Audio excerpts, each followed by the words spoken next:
यहाँ आ चुके हैं दूल्हे के मामा जी और यहाँ पे सब लोग उनका वेलकम करने के लिए खड़े हुए हैं। ये हैं दोनों भाभियाँ और यहाँ पे मामी जी, भाई के जो मम्मी हैं वो अब इन सबको एक एक करके तिलक लगा के ऐसे अंदर लेके आ रहे हैं और सब लोग यही देख रहे हैं इधर खड़े होके।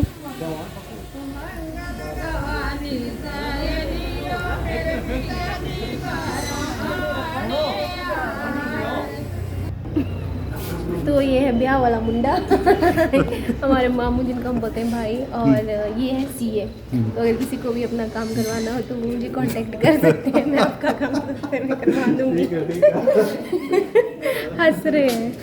और ये है मेरे प्यारे मामी जी जो भी आए हैं बेचारे, ये कहीं और गए थे शादी में ना, है ना? हाँ गए थे।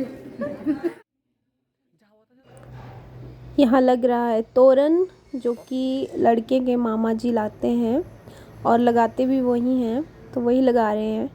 और ये पंडित जी जो उनसे लगवा रहे हैं ऐसे यहाँ पे। और अब चल पड़ा है तेल डालने की रस्म। तो यहाँ सभी लोग एक एक करके तेल डाल रहे हैं अब दूल्हे को।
शंख को लगा दिए गए हैं यहाँ पे काम पे। चाय पी लो। हेलो फ्रेंड्स, चाय पी लो। शंख में क्यों देख दे दियो। तो यहाँ लग रही है दूल्हे को हल्दी।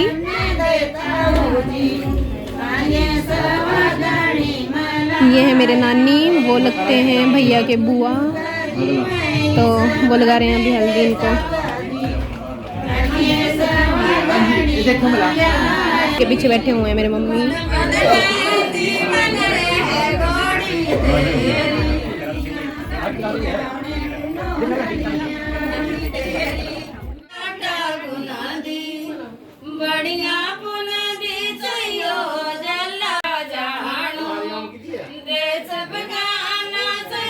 ये है मेरे पड़नानी, मेरे अम्मा।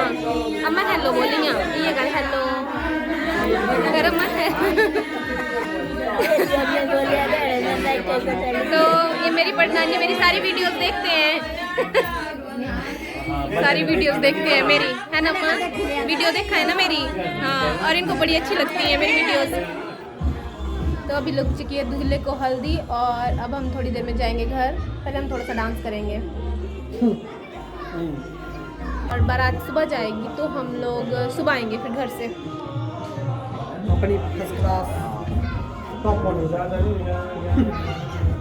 हम चारों चले जाएंगे और मम्मी तो यहीं पे रहेंगे क्योंकि मम्मी के तो भाई की शादी है। तो अभी जा रहे हैं अपनी कुल देवी को मनाने, मतलब पूजा करने कुल देवी की। उसके बाद दूल्हा नहाएगा और फिर सेहरा वगैरह पहनाया जाएगा।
ਪਰੇ ਹੋ ਤੂੰ।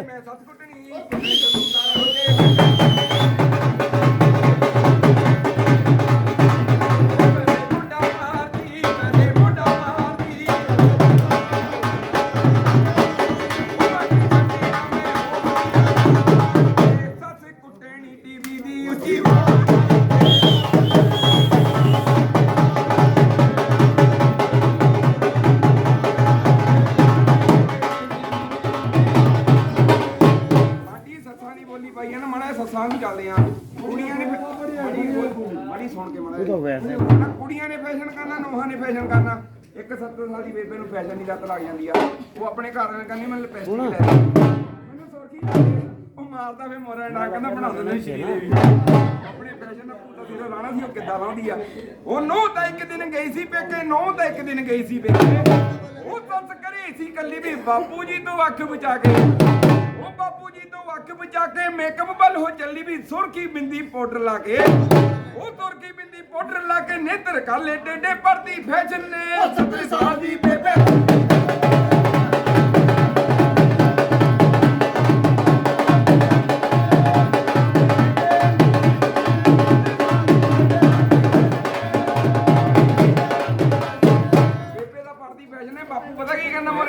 ਕਹਿੰਦਾ ਫੈਸ਼ਨ ਕਰਕੇ ਬਣੀ ਮਾਦਰੀ। ਮਾਮਾ ਜੀ ਪਤਾ ਕੀ ਕਹਿੰਦੇ, ਮਾਮਾ ਜੀ ਇੱਧਰ ਉਹ ਕਹਿੰਦਾ ਫੈਸ਼ਨ ਕਰਕੇ ਬਣੀ ਮਾਦਰੀ, ਉਹ ਫੈਸ਼ਨ ਕਰਕੇ ਬਣੀ ਮਾਦਰੀ, ਉਹ ਦਿਲ ਮਾਮੇ ਦਾ ਡੰਗੇ ਤੈਨੂੰ ਦੇਖਣ ਨੂੰ ਮਾਮਾ ਐਨਕ ਮੰਗੇ।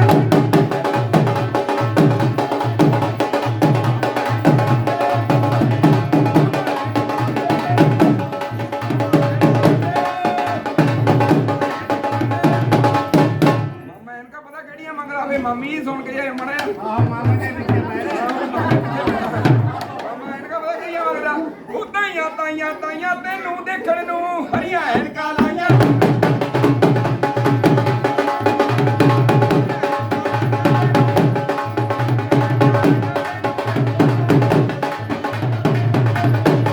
ਮੇਰੀ ਨੇ ਮੁੰਡੇ ਜੰਮੇ 8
यहाँ शुरू हो रही है एक नई रस्म, जिसमें ऐसे साधु से बन के और जिन लड़कों की शादी नहीं हुई होती है अभी, वो ऐसे दूल्हे के साथ चलते हैं और बाहर सारी लेडीज़ जो हैं वो ऐसे लाइन बना के खड़ी हो जाती हैं और वो लेडीज़ अपने हाथ में चावल और माँ की दाल मिक्स करके ऐसे ली होती है उन्होंने, और फिर 4 राउंड किए जाते हैं इसके, और थोड़ी थोड़ी करके डालनी होती है जो झोली सी ली है हाथ में भाई ने।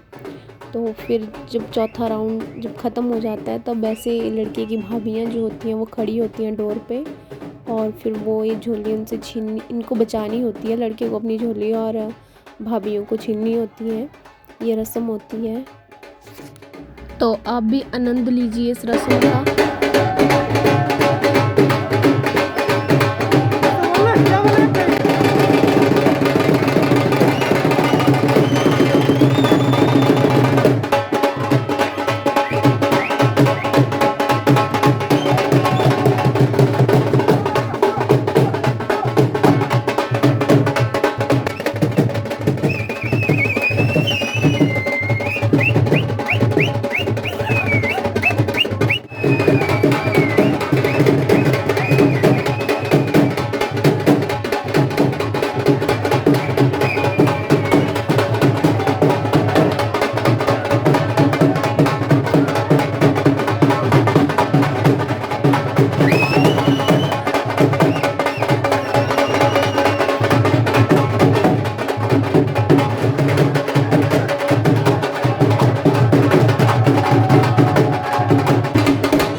Hãy subscribe cho kênh Ghiền Mì Gõ để